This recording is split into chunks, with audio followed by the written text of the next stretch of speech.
அறிவோம் ஆரோக்கியம் நேயர்கள் அனைவருக்கும் அன்பான வணக்கங்கள். நான் ஸ்ரீவர்மா மருத்துவமனையின் மகளிர் சிறப்பு மருத்துவர் ஜெயரூபா. இந்த நாள் இனிய நாளாக அமைய என்னுடைய மனமார்ந்த வாழ்த்துக்களும் பிரார்த்தனைகளும். பீரியட்ஸ் அப்ப அதிகப்படியான வலி இருக்கிறது.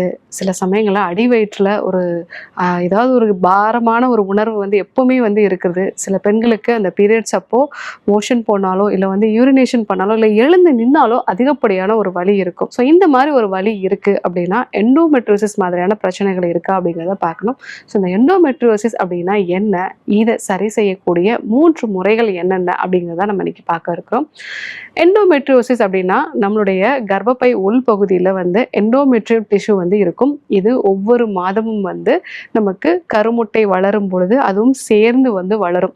ஸோ ஒருவேளை கரு உருவானது அப்படின்னா அந்த கருவை தாங்கக்கூடிய ஒரு படுக்கை மாதிரி இருக்கிறதா இந்த எண்டோமெட்ரியல் டிஷ்யூ.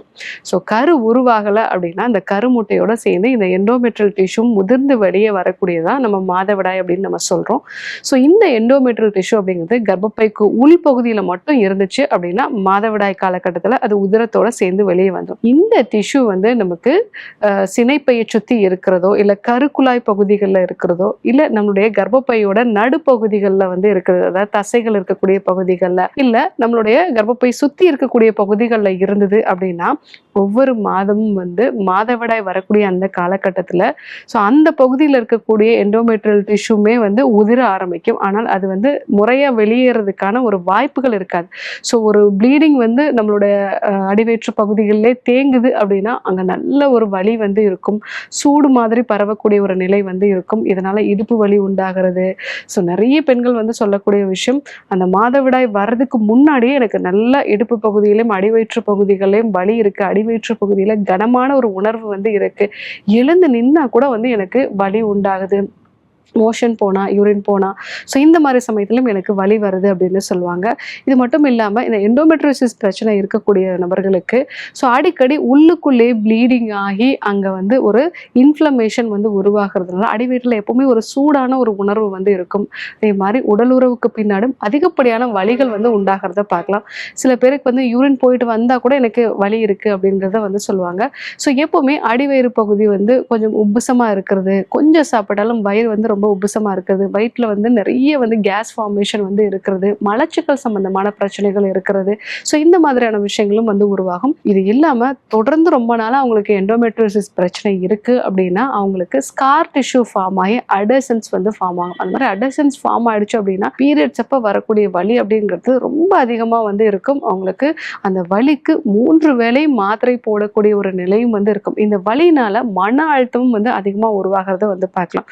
ஸோ அந்த அளவுக்கு பாதிப்புகளை கொடுக்கக்கூடியது இந்த எண்டோமெட்ரியோசிஸ். எதனால இது உருவாகுது? இது ரொம்ப காமனா பார்த்தீங்க அப்படின்னா நமக்கு டெலிவரிக்கு அப்புறமா இந்த பிரச்சனைகள் வர்றதுக்கான வாய்ப்புகள் இருக்கு. உடம்புல இன்ஃப்ளமேஷனை உருவாக்கக்கூடிய ஒரு நேச்சர் நமக்கு இருக்கு அப்படின்னாலும் இந்த பிரச்சனைகள் உருவாகலாம்.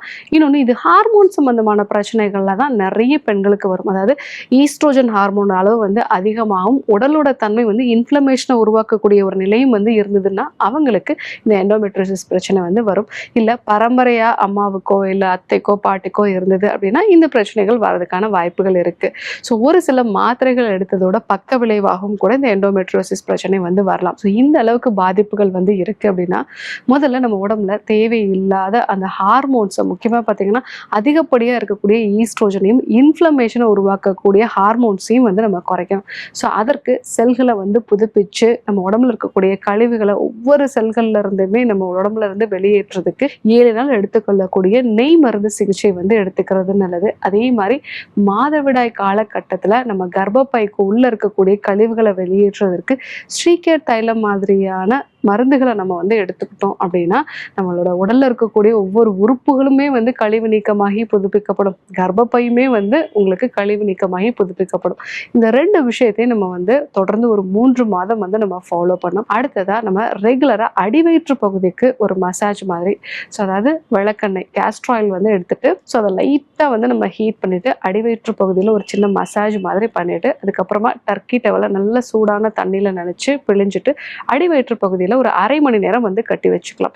இது வந்து அடிவயிற்று பகுதியில் இருக்கக்கூடிய அதிகப்படியான ஹீட்டை குறைக்கும். அந்த ஹீட்டு தான் உங்களுக்கு இன்ஃப்ளமேஷன் உருவாகிறதுக்கு முக்கியமான காரணமாக இருக்கும். ஸோ இதை வந்து நம்ம ரெகுலராக இல்லை வாரத்தில் ஒரு 4லேருந்து 5 நாட்களாவது நம்ம இதை ஃபாலோ பண்ணணும். ஸோ அடுத்தது மஞ்சள் வந்து நம்ம பயன்படுத்தணும். இந்த எண்டோமெட்ரியோசிஸ்க்கு மிக அற்புதமான ஒரு மருந்து அப்படிங்கிறது மஞ்சள். ஸோ மஞ்சள் நம்ம அன்றாடம் உணவில் சேர்த்துக்கிறோமே டாக்டர், ஆனாலும் எனக்கு இந்த பிரச்சனை சரியாகலன்னு நிறைய பேர் வந்து கேட்பீங்க. ஸோ இந்த மஞ்சளை முறையாக எடுத்துக்கிட்டோம் அப்படின்னா அதில் இருக்கக்கூடிய கர்குமின் அப்படிங்கிறது இன்ஃப்ளமேஷனை வந்து குறைக்கும், ஹார்மோன்ஸை பேலன்ஸ்டாக வச்சுருக்கும், வலியை குறைக்கக்கூடிய வலி நிவாரணி மருந்தாகவும் வந்து செயல்படும். ஸோ நீங்கள் மஞ்சள் வந்து ஒரு 100 கிராம் எடுத்துக்கிறீங்கன்னா 10 கிராம் அளவுக்கு கருப்பு மிளகு வந்து நீங்கள் எடுத்துக்கோங்க.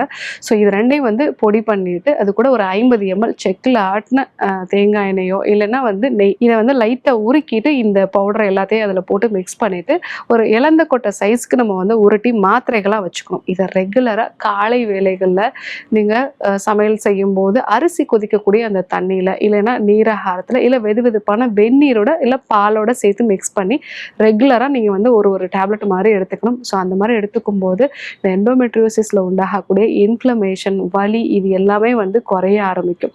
ஸோ இந்த 3 முறைகளை வந்து ஃபாலோ பண்ணும்போது எண்டோமெட்ரியோசிஸில் நல்ல ஒரு மாற்றத்தை பார்க்கலாம். பட் ரொம்ப நாளாக எனக்கு இந்த பிரச்சனை இருக்குன்னு சொல்கிறவங்க ஒரு முறையான மருத்துவ ஆலோசனையும் வந்து எடுத்துக்கோங்க. ஏன்னா நிறைய பெண்களுக்கு இந்த எண்டோமெட்ரியோசிஸ்னால, சாக்லேட் சிஸ்ட்னால, அடினோமயோசிஸ்னால குழந்தை பேரு தள்ளி போகிறத வந்து நம்ம பார்க்குறோம். ஸோ அந்த மாதிரி நிலைகளில் முறையான ஒரு மருத்துவ ஆலோசனையும் சிகிச்சை முறைகளும் தேவை.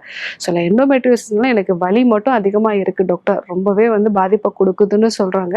நான் சொல்லக்கூடிய இந்த டீடாக்சிஃபிகேஷன் முதல்ல 7 நாள் எடுத்துக்கொள்ளக்கூடிய நெய் மருந்து சிகிச்சை, மாதவிடாய் காலங்கத்தில் நம்ம கர்ப்பப்பையை கிளீன் பண்ணக்கூடிய ஸ்ட்ரீகேட் தைலம் வந்து டீடாக்சிஃபிகேஷன், இது கர்ப்பப்பையை டீடாக்ஸ் பண்ணக்கூடியது. ஸோ அடுத்ததாக வந்து அடிவயிற்று பகுதியில் நீங்கள் ஒரு விளக்கெண்ணெய் சேர்த்து வந்து ஒரு மசாஜ் மாதிரி பண்ணிட்டு டர்க்கி டவலை வந்து அங்கே கட்டி வைக்கிறது. ஸோ இது கூட மஞ்சள், மிளகு, தேங்காய் எண்ணெயோ இல்லை நெய் சேர்ந்த ஒரு மருந்துகளை வந்து எடுத்துக்கிறது. இந்த மாதிரி நீங்கள் ரெகுலராக ஒரு 3லேருந்து 6 மாதம் ஃபாலோ பண்ணீங்க அப்படின்னா வலிகளில் நல்ல ஒரு மாற்றத்தை வந்து நீங்கள் பார்க்கலாம். அது மட்டும் இல்லாமல் அந்த அடிவயிற்று பகுதி எப்போவுமே உப்புசமாக வந்து இருக்கிறது, ஸோ பீரியட்ஸ் அப்படின்னாலே எனக்கு ஒரு பயமாக இருக்கும் டாக்டர், இந்த மாதிரி இருக்கிற விஷயங்கள் எல்லாமே நல்லா வந்து ஒரு மாற்றத்தை வந்து பார்க்கலாம். உணவில் நிறைய எண்ணெயில் பொரிச்ச உணவுகளையும் சிக்கன் மாதிரியான உணவுகளையும் தவிர்த்துறது நல்லது. ஏன்னா இதெல்லாம் இன்ஃப்ளமேஷனை அதிகப்படுத்துறது. ஸோ இந்த விஷயங்களெல்லாம் நீங்கள் தவிர்த்துட்டு ஹார்மோனல் டயட் சார்ட்டை ஃபாலோ பண்ணுங்கள். நான் சொன்ன இந்த டீடாக்சிஃபிகேஷன் மெத்தட்ஸையும் ஃபாலோ பண்ணீங்க அப்படின்னா எண்டோமெட்ரியோசிஸில் நல்ல ஒரு மாற்றத்தை பார்க்கலாம். ஸோ இன்னைக்கு எண்டோமெட்ரியோசிஸ் அப்படிங்கிறது எதனால் உருவாகுது, இதை சரி செய்கிறதுக்கான 3 முக்கியமான வழிமுறைகளை வந்து நம்ம பார்த்தோம். கண்டிப்பாக ஃபாலோ பண்ணி பாருங்கள். இல்லை யாருக்கெல்லாம் இது தேவைப்படுமோ அவங்களுக்கும் வந்து சொல்லுங்கள். இதே போன்று ஒரு நல்ல தகவலோடு உங்களை சந்திக்கிறேன். நன்றி, வணக்கம்.